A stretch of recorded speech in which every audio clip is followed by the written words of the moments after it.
Šurmulys su Jėzumi. Kasdienybė su Dievu. Vardant Dievo Tėvo ir Sūnaus ir Šventosios Dvasios. Amen. Mano Viešpatie ir mano Dieve, aš tvirtai tikiu, kad tu čia esi, kad mane matai, kad mane girdi. Garbinu tave su gilia pagarba. Prašau atleisti mano nuodėmes ir suteikti malonę, kad šis maldos laikas būtų vaisingas. Mano nekaltai pradėtojų motina, šventasis Juozapai mano tėve ir globėjau, mano angelė sargė, užtarkit mane.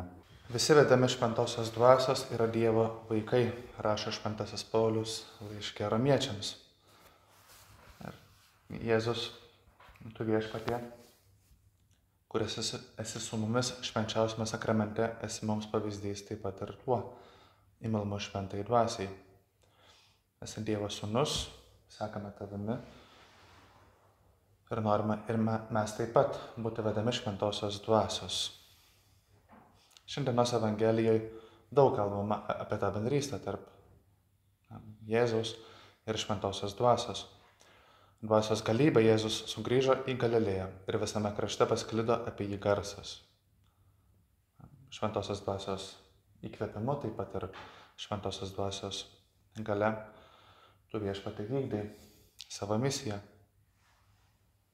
Na ir kitoje vietoje liudijama, remiantis šventuoju raštu, Izaijo knyga. Viešpaties dvasia ant manęs, nes jis patepė mane, kad nešiau gerąją naujieną vargdieniams. Kaip pats galiu būti panašesnis į Viešpatį? Kaip būti Dievo vaiku?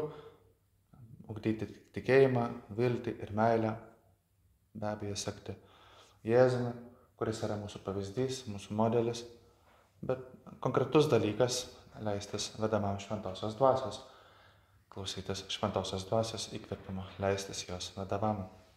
Visi, kas vedami šventosios dvasios, yra Dievo vaikai, veikia kaip Dievo vaikai.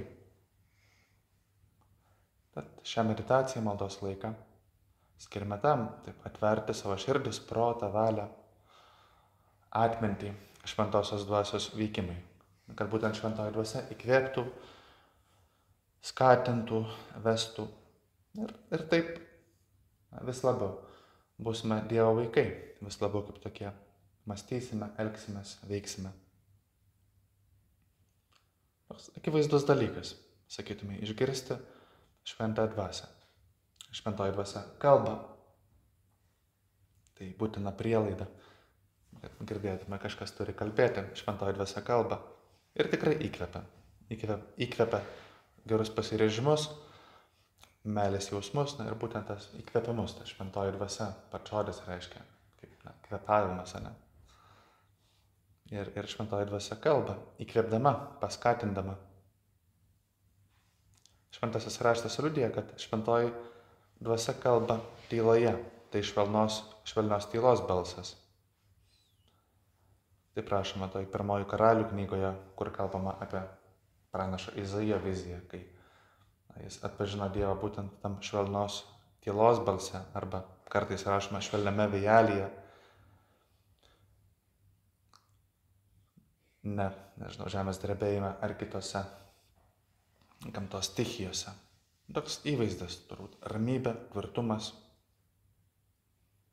Iš tikrųjų, dažnai šventieji liudija, kad tas šventosios dvasios įkvėpimas, veikimas labai dažnai atpažįstamas tarytum raginimu nebijoti. Tas nebijok.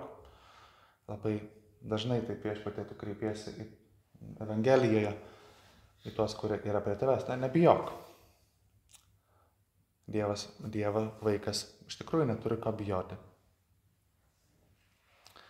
Šventasis Josemarija kalbėjo, liudijo, kad dažnai ant gamtinių dalykų akivaizdoje iš pradžių kildavo tam tikra baimė, nežinau ar tai yra ta žodis, ta baimė, bet tam tikras turbūt nerimas.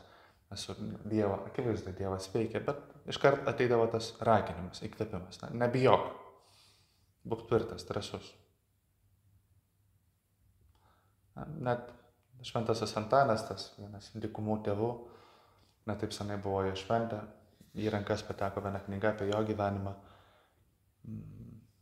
sakytume, ne kitoks šventasis negu šventasis Jose Marija, kitus dalykus skelbia, bet taip pat ir jo liudijimas yra toks pats, tas nebijoti, net ir demonų akivaizdoje, kurie galbūt pasirodo įvairiais pavydalais ir gąsdina ir kelia triukšmą, nebijok, neturim ko bijoti. Vienoje psalmėje rašoma, nors kariuomenė apgultų mane, mano širdis nebijotų, nors karas man būtų paskelbtas, net tada pasitikėčiau. O tai jau žinia, kuri bendra visiems, taip pat ir tiem paprastiem krikščionėm ir pasaulio vidurėtis. Nebijoti, pasitikėti, leistis vedamam šventosios dvasios. Bet ir tavęs viešpatie per šį maldos laiką prašome neleist pabūgti sunkumų akivaizdoje. Sunkumų, kurie tikri ar galbūt įsivaizduojami, ekonominiai, net sunku pasakyti politiniai, moraliniai, kad ir kokie bebūtų.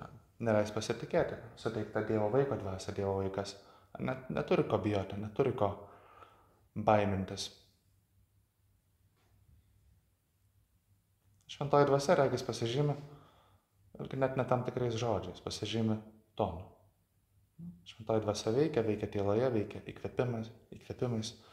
Švelnios tylos balsas, ramybės balsas, įkvėpimas. Turbūt. Ypač kai praktikuojame tą mąstymo maldą, popietinės maldos maldą. Kartais galbūt vis norėtųsi, kad tos maldos, sakytume, būtų daugiau dialogo, ne toks klausimas, atsakymas, komentaras, antras komentaras. Bet, viešpatie taip dažnai veikia tiesiog kvėpdamas, būdamas. Šventoji dvasia yra tam šventosios švelnios tylos balse. Ačiū tau, viešpatie, taip pat ir už šį maldos laiką, rekolekcijų laiką. Galėjom būti tavo akivaizdai, sakytumai, nusiraminti, toks nelemtas žodis nusiraminti, tartum, nebūčiau ramus ir taip. Aš pakankamai ramus, galėtume sakyti, bet iš tikrųjų dažnai matyti, kad tas laikas padeda. Rekolekcijų laikas padeda porą savaičių kitoje šalyje, be abejo padeda. Susikaupimo diena taip pat irgi padeda, miegas. Bet kas labiausiai padeda, tai suvokti tavo artumą, įsisąmoninti, atverti savo širdį šventosios dvasios veikimui. Šventoji dvasia veikia. Vėlgi, bet Dievas neprimeta, bet drąsina, kviečia, siūlo. Tas ragina. Dievas yra arti, leidžiasi išgirstamas, veda, skatina, įkvepia, bet vėlgi turi atverti savo širdį. Turi ištiesti tą, savo paties ranką, žengti žingsnį. Popiežius Pranciškus prieš kurį laiką visai nesenai paskelbė ištisą katechezę tą temą, dvasinę įžvalgą. Tas gebėjimas atpažinti šventosios dvasios įkvėpimus savo paties gyvenime, maldoje. Truko kurį laiką tą katechezę. Galėtume sakyti daug skaitimo, daug tų katechezių, bet turbūt nėra kalba apie skaitimą. Nėra kalba, kad yra daug teksto, kurį reikia perskaityti, nėra tai instrukcija. Juolab, kad tai dalykas, kuria gyvenime, ne kuria skaitime. Šventoji dvasia, kuri mums dovanota Krikšto dėka, kuri yra viešpatie tavo dvasia, kurias stengiamės klausyti savo gyvenime, būti atviri, leistis jos vedamiems. Tai gyvenimiškas dalykas, neteoriškas dalykas. Turim kriterijus, bet vėlgi, svarbiausia, kad turim asmeninį santykį su tavimi. Svarbiausia, kad leidžiame tau mus įkvėpti. Ypač maldos laiku, ypač dabar. Šventoji dvasia kalba širdyje. Be abejo, toks asmeniškas dalykas, kas galėtų primesti iš šono. Šventoji dvasia sako, Dievo valia yra tokia ir tokia. Turbūt taip bėga gyvenimas, tokia gyvenimo patirtis, dvasinio palydėjimo patirtis. Ir taip žingsnis po žingsnio mus vis daro šiek tiek nuosaikesnius. Yra kriterijai, yra tiesa, bet po to matai, kad žmogui nelygu, yra niuansai. Dievas kalba, bet vėlgi kalba labai asmeniškai. Tas gyvenimas, apskritai, pažinti gyvenimą žmonės daro tave šiek tiek nuosaikesniu. taip atrodo, na? Koks svarbus tas atsiverimas šventai dvasiai, koks svarbus dalykas yra taip pat nuoširdumas. Vienas dalykų, kurie taip nuskambėjo, sakytumai, per popiežiaus Pranciškaus katechezę apie tą dvasinę įžvalgą, tai būtinybė pažinti save pačius. Apie tai jis nemažai kalbėjo. Jis citavo vieną autorių, kuris rašė: priėjau įsitikinimu, kad didžiausia kliūtis tikrai dvasiniai įžvalgai ir tikram augimui maldoje yra ne Dievo neapčiuopiamumas, ne tai, kad Dievas yra toks transcendentinis, neapčiuopiamas, kad jo balsas nėra girdimas, taip visiškai kūno ausimis, o tai, kad nepakankamai pažįstame save pačius ir net nenorime pažinti savęs tokių, kokie esame. Beveik visi mes slepiamės po kaukę, ne tik kitų žmonių akivaizdoje, bet ir tada, kai žvelgiame į veidrodį. Ir popiežius pakomentuoja: Dievo artumo užmiršimas mūsų gyvenime žengia koja kojon su savęs pačiu užmiršimu. Nepažinti Dievą tai nepažinti savęs paties. Tai savo asmenybės bruožų nepažinimas ir giliausių savo paties troškimo nepažinimas. Neieškoti tavęs tavo artumo, nesimelsti, nebūti tavo akivaizdoj, tai kaip ne tik pamiršti tave viešpatį, bet pažinti taip pat save, pamiršti save pačius, savo giliausios asmenybės bruožus, giliausios savo paties troškimus. Vilties metai, viltis, troškimas, labai susiję dalykai. Tokie gilūs žodžiai, ar ne, tokie verti susimąstymą, verti turbūt paskaitimą, bet galbūt galėtume pasakyti paprasčiau. Kartu su Šventoji Chosė Marija, nuoširdumo stoka tiesiog. Nuoširdumo stoka su Dievu, nuoširdumo stoka su pačiu savimi yra ta didžiausia stoka šventosios dvasios įkvėpimams. Leistis vedamam šventosios dvasios. Šventasis Jonas Paulius II parašė encikliką apie šventąją dvasią, Dominum et Vivificantem. Ir tą padarė jau gana senai. Man reikas dar net gimęs aš nebuvau tuo metu. Gana senai ir buvo parašyta, galbūt šiek tiek primirštas dokumentas. Aš jį skaičiau ir tiesą sakant irgi net nelabai prisimenu. Bet vienas dalykas, kuris labai patraukia dėmesį. Popiežius galbūt kiek netikėtai, bet labai daug kalba apie tai, kas yra nuodėmė, tai, kas yra atsivertimas. Kas yra šventoji dvasia, ką šventoji dvasia daro manyje, teikia gailestį, skatina atsiversti. Ir kas įvyksta, kai atveriu Dievui savo širdį, vėlgi būtent įvyksta atsivertimas. Įvyksta ta atgaila, kuri vėlgi nėra mano toks skausmas, toks įsitikinimas, bet malonė, Dievo malonė. Gailestis, kuris atveria mane Dievo veikimui. Padeda keisti gyvenimą. Labai svarbus dalykas, turbūt padeda pamatyti, kad man tikrai labai reikia Dievo ir kitų žmonių pagalbos. Be tavęs viešpatie nieko gero nebus. Ar kaip kartais gražu matyti žmonės, kurie tą būtinybę gauti kitų pagalbą, Dievo pagalbą įsisąmonina. Viešpatie padėk ir man ją įsisąmoninti, jo lab. Tam krikščioniškam gyvenime, tikėjimo gyvenime, vilties gyvenime, meilės gyvenime. Bet tavo malonės nieko nebus, nieko neišeis. Padėk atsiverti, padėk atsiversti. Šventasis Chosė Marija rašė vėlgi apie sąžinės patikrinimą, apie nuoširdumo darybę. Dėmesingai patikrink savo elgesį.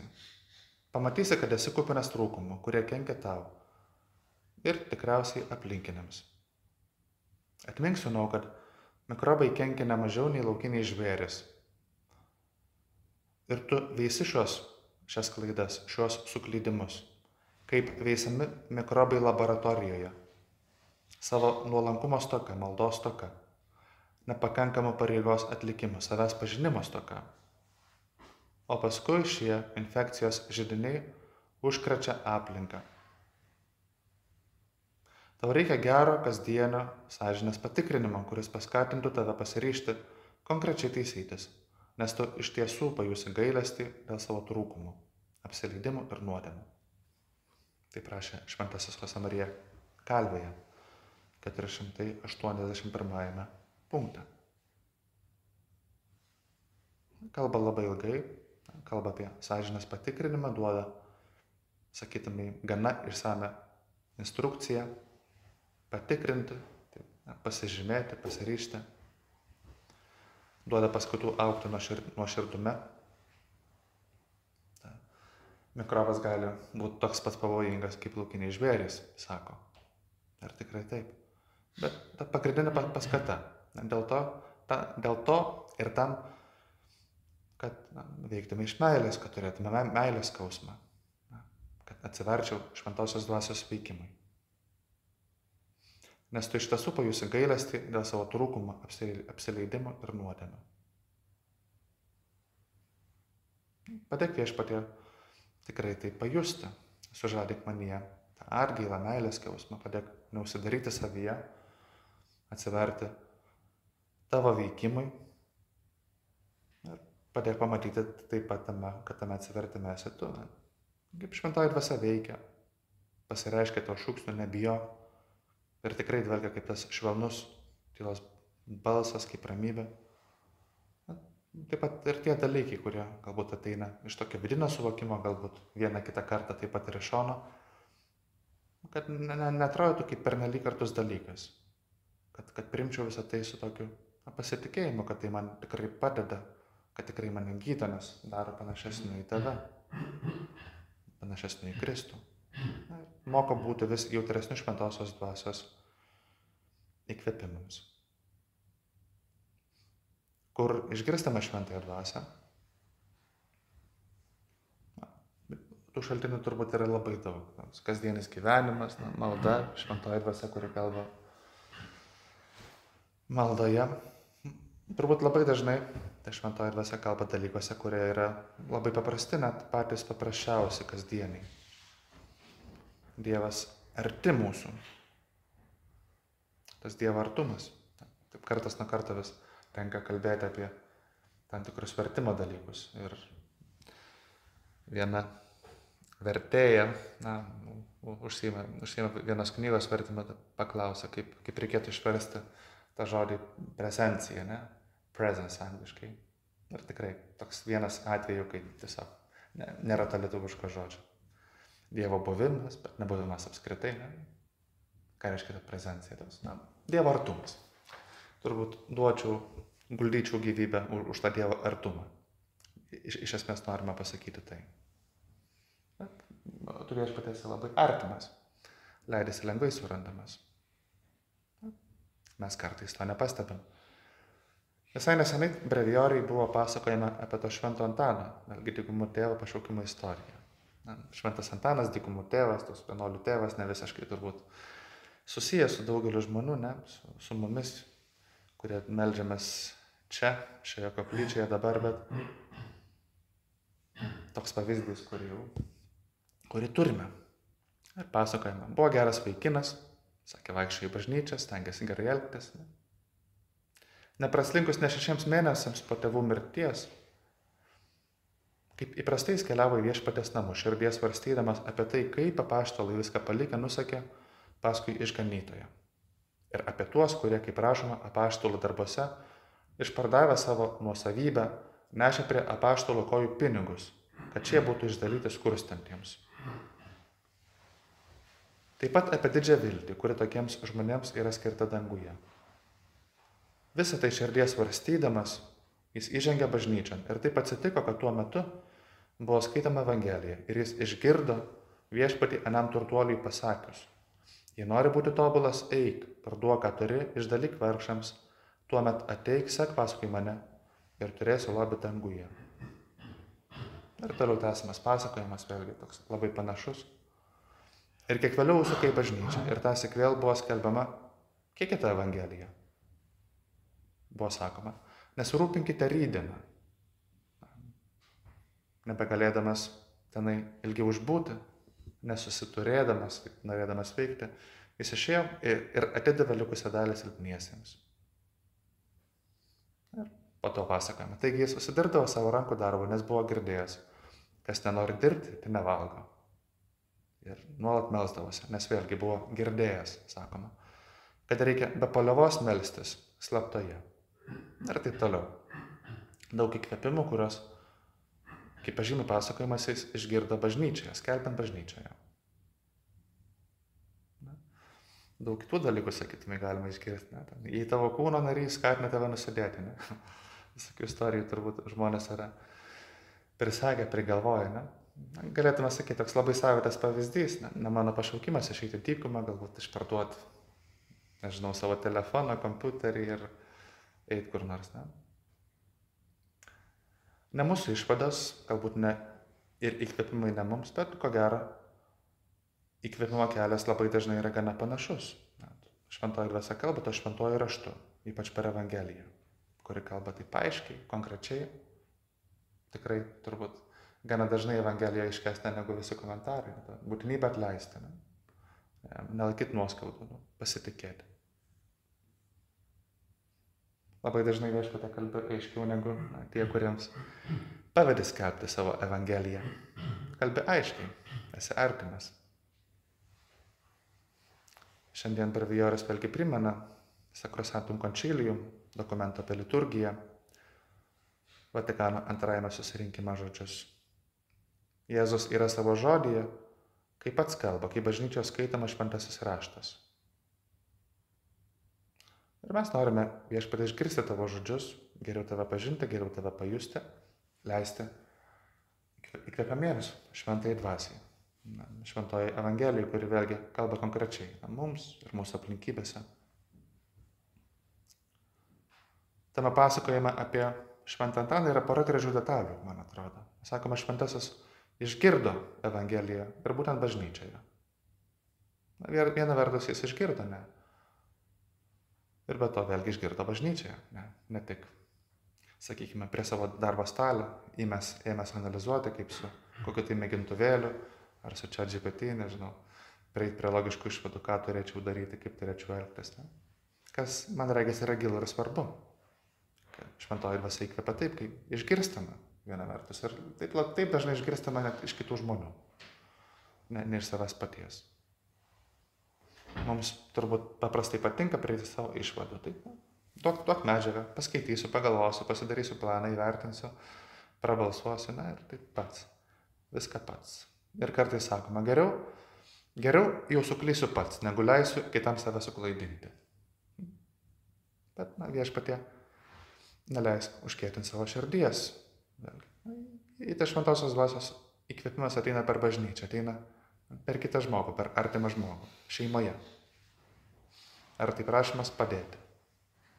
Ar galbūt nusiskundimas kokiu tai elgesiu, kokia nors reakcija. Galbūt išsakytas labai delikačiai, galbūt mažiau delikačiai ar mažiau tiksliai. Turbūt viską būna, bet viešpatie neleisk man užkietėti. Atverk savo širdį. Padėk atverti man savo širdį tau. Tėvo laiške apie paklusnumą daug kalbama apie tai, kad paklusnumas, vėlgi, tikrai ta kieta, ta griežčiausia ta žodžio prasme, vėlgi yra paklusnumas Dievui. Sako, tik Dievas mus visiškai pažįsta, tik Dievas visų 100% gali duoti mūsų laimę, tik jis galiausiai žino, kas tai taip konkrečiai yra. Ir vis dėlto viešpatie tas nuoširdumas, su kuria priimu tos įkvėpimus, su kuria stengiuosi gyventi tavo akivaizdoj. Kartais turbūt irgi reikia taip įvertinti, ne? Ar su to nuoširdumu ar galbūt sunku, ar nenoriu įsiklausyti, ar priimti nurodymą dėl to, kad tai ne iš Dievo, ar tai tiesiog dėl to paties. Geriau suklysiu pats, negu leisiu kitam save suklaidinti. Tas labai stiprus paraginimas, paklusdami nesuklysime, net jeigu vadovas suklys. Kartais, labai dažnai turbūt žmonės apie tai galvoja tokiuose dramatiškose dalykuose, tokiuose ribinėse situacijose. Bet taip dažnai tai mažose dalykuose ir laiko tekmėje pamatėme. Galbūt man vieną kitą dalyką pasakė, galbūt kažką tai sunku priimti. Ne tuo laiku ar ne tuo tonu, bet laikui bėgant metams, sakytume, ar man padėjo. Ne? Atsakymas turbūt yra tai padėjo. Ar tai buvo šventoji dvasia? Viešpatie, gali būti. Tikėtina. Baigiame šį maldos laiką, kreipdamiesi mergelę Mariją, su prašymu padėti būti imliems šventosios dvasios įkvėpimams. Atsiverti šventai dvasiai ir priimti tos įkvėpimus su nuoširdumu Dievui ir savo pačiam.